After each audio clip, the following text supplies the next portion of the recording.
Hey everybody, it's Erica with Woman Money Power. Today I just wanted to talk about why I created the channel in the first place.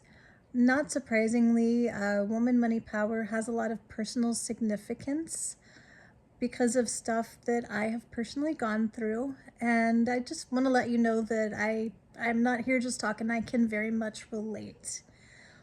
But I've had a history of relationships with guys who were troubled. And as we all know, I'm sure when you're in a relationship with someone who is troubled or broken or who has childhood trauma or had an unconventional childhood, dealt with a bunch of stuff, or simply, has substance abuse issues, mental health issues, whatever. Let's just say that in the past I had a knack for gravitating towards people who I felt maybe were really interesting because of it, but also who needed more. And again, as I'm sure you may understand, sometimes that just doesn't end well. It doesn't equate into a healthy relationship. So there are two relationships specifically that kind of got me to where I am today. Sorry, I have a cat here in the background communicating. But the first one was a very brief relationship. It was before I was ever married. And I tried Match.com out for a little while, a long time ago, like in, I want to say 2005 or so. And had a few dates, didn't go anywhere. Ended up connecting with an older guy, I think he was 18 years older than me, who lived in my area, very close, like within a couple of minutes away. And somehow ended up getting into a relationship with him just very quickly after a few phone calls. I think I was just, lonely, kind of trying to figure things out, where I was, what I was doing. I was lonely. I was heartbroken from something not working out previously that was just very hard for me to deal with. I was just looking to fill a void. And so I jumped into a relationship with somebody who it turned out was had been an alcoholic, who had had an abusive childhood, and it became readily apparent over the course of our, I think it was 2 or 3 months relationship before I just completely walked away, had some severe mental health stuff going on. And he was, I think, just crazy. And he was had his own business, seemed to have his life together, drove a Corvette, which to my 20-something self was kind of cool. Seemed like a really interesting person, but turned out to be just effing crazy. And I witnessed some very erratic behavior. I saw him, woke up to him beating his dog in the middle of the night one night, this dog that he proclaimed to love dearly. He had almost like no emotion of any kind. He was very narcissistic. And I finally ended the relationship when a friend of mine who knew this person, because this person, had reputation around town, had been abusive to his ex-wife. And at that point, I got out of it as soon as possible, claimed something like, needing to work on myself or, something, got out of it, never talked to him again. So yay, but he was pretty, but he was pretty and he was charismatic, but he was completely crazy, and that was a potentially very dangerous situation. So I dodged a giant bullet on that one. Had I waited around, I'm sure that I would have become the next person that he was abusive towards. But so that was the first one. So the second relationship that, although not always, obviously relationships start out good or we would never jump into them, right?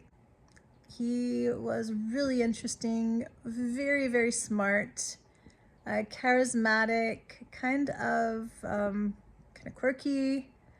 There was an attraction.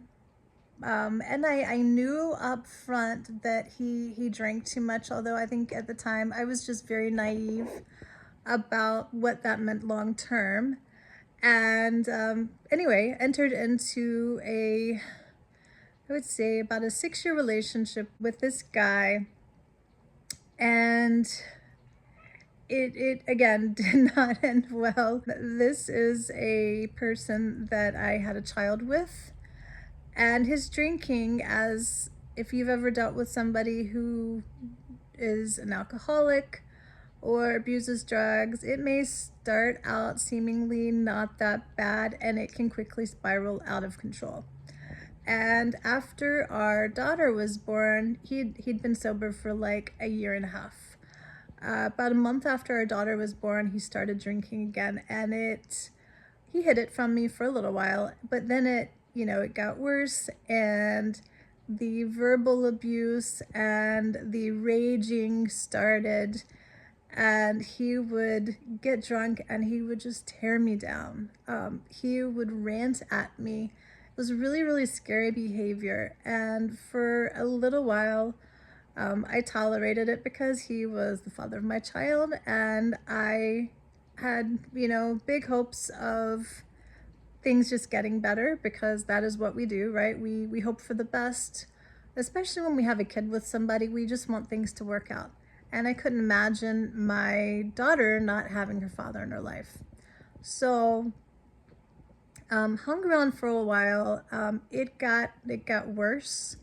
I remember it got to a point to where I actually packed a go bag in my closet, hid it. I had, clothes for myself, my daughter. I had $50 bills stashed in there. I just like stuff ready to go. But things just kept getting worse and worse. And because of his line of work, he would have an opportunity to drink almost on a nightly basis. And not only was the behavior at home awful, I knew that he was driving home drunk. And pre-kid, when he was drinking, I would be able to go out with him and make sure that I was the one to drive. And with the kid, that just wasn't possible. So he would come in drunk. He would sometimes be quiet, but sometimes he would just become a raging asshole. He was just really nasty. Say the worst possible things to me. I remember one situation. I had already gone to bed, my kid had gone to bed, but the next morning I woke up, and right where my kid played, my daughter was a toddler at the time, she was 1, he had broken beer bottle. There's broken glass all over the floor from a beer bottle.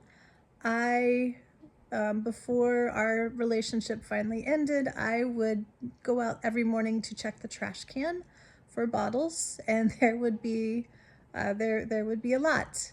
So he was drinking almost on a nightly basis, and there was very little nice and just a lot of really awful behavior. So when my daughter was almost 2, I finally started, like, I'd reached my fill, and mainly the problem is that I was getting really scared, which was new. His behavior was getting erratic, and he was never violent with me. Although there was one time where he grabbed my arm. That was the worst it ever got. He was never violent, but he was very emotionally and verbally abusive, like horrifically so. My self-esteem was horrible. The things that I would have to hear, he was awful, awful. I still remember how bad it was. That's just something that you don't get over, and it was like almost 15 years ago. So, but it got to a point to where he was volatile. He was very angry. It was not getting better. It was getting much worse. And I was afraid, and I had a kid. and he had a gun in the house. And at that point, I was really seriously afraid that he could potentially use it on me. And so I made a plan to get me and my kid the hell out of there. And it was kind of a well orchestrated plan. I had moved from across the country a couple of years before, and so I had friends and knew people in a different city, and I secured an apartment with an old friend of mine in a house. And because another friend of mine was actually living in the house, she was living in a portion of that house, I was able to start shipping boxes of important stuff to myself before I ever even moved. And so I would wake up and on a Saturday morning before he got up, because he worked nights, and me and my kid would go and ship a couple of boxes. And I did this probably over the course of a month. But when I got there, had a bunch of my stuff. I had a minivan. So when I left, I filled up my minivan. But it was like I actually had a pretty good plan in place, and I had people who knew what was going on. And so that was helpful, because having people that are willing to help is pretty amazing. When things finally reached a point of just no return, to where I knew it was time, he and I had a big fight. He left. I had told him that was it. I was leaving, didn't give him any details, but I packed up my stuff, packed up my kids' stuff, and I left, and ended up moving like 1,000 miles away and not even telling him. And so let's just say he was very, very surprised. He was very angry. There was a lot of him playing the victim about how I, left him to handle things on his own because he was acting very helpless. As alcoholics, they're full of very fun behaviors. And yes, he was perfectly capable of taking care of himself, but he wanted to make me feel guilty about it. So there was some very, very ugly behavior. He was very angry that I had moved where I did. And there was definitely some threats from him. I got an order of protection when I was able to, when I got to my destination, which he basically taunted me over, said that it was not worth anything, and who knows, maybe it really wasn't, but it made me feel better. And so with that relationship, I ended up staying in my apartment with my kid for 4 months. And as many women do who are in shitty domestic abuse situations, he and I ended up coming to terms with everything and being friendly again. And like an idiot, 4 months later, I moved back in with him. Still, big mistake. Absolutely a big, stupid mistake. But I was pretty embarrassed about that for a while. Moved back in, though. Of course, it worked out for a very brief time. We got a newer and better house that we were renting. Things seemed nice for a little while until they absolutely weren't. Took about a year for things to really, really take badly again. And then at that point, it was just over. It was completely over. So that relationship, even after we broke up and moved on, because I have a child with him, things obviously weren't over. We have had to have communication and have a working relationship over the years. I do have sole custody. He does have visitation, but because of his bad behavior, I have had to hire a lawyer before, and it cost me a lot of money and a lot of time, and he was very nasty with my attorney. But things, oddly enough, over the last couple of years are finally okay between us for our kid. Our kid is older. I think we have maybe a relationship of mutual respect, but it has taken a very, very long time to get to that point. So that's kind of why I'm here with Woman Money Power.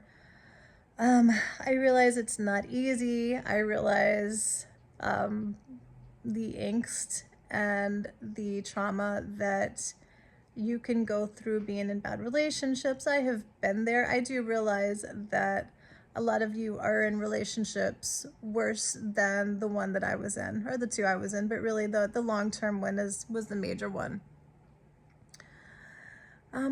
But I am here because I can relate and because I want to help. I want to help make sure that you're safe. I want to help make sure that you are the best person that you can possibly be and living up to your potential and getting the hell out of the bad relationship. Make sure you get your kids out of the relationship so that they're not impacted. And I just want you to be okay and more than okay. And sometimes you need a little bit of help, a little bit of motivation from somebody else. I do know a lot about how to be financially independent because I have done that for many, many years. And that is the reason I was able to jet out of the relationship in the first place and not worry about money, because I am self-employed and I know how to make money on my own in various ways. So I've got a lot to offer about that. I know that a lot of women, the reason they don't leave is because they don't have any money, or they don't have access to money. They have been financially controlled. They don't have a job or can't have a job because they have kids at home. Anyway, I want to help you with all of that. I want to guide you, share some of the wisdom that I have acquired along the way. And with that, I have an understanding of the hell that you're going through, because I've certainly been through it. I came out on the other side, but it was not easy. It took me a long time to get there, and a ton of drama. Anyway, this is Erica with Woman Money Power. I hope this was helpful to you somewhat, and I will continue posting videos that I think are going to help you and educate you, and I will talk to you later. Thank you so much. Bye.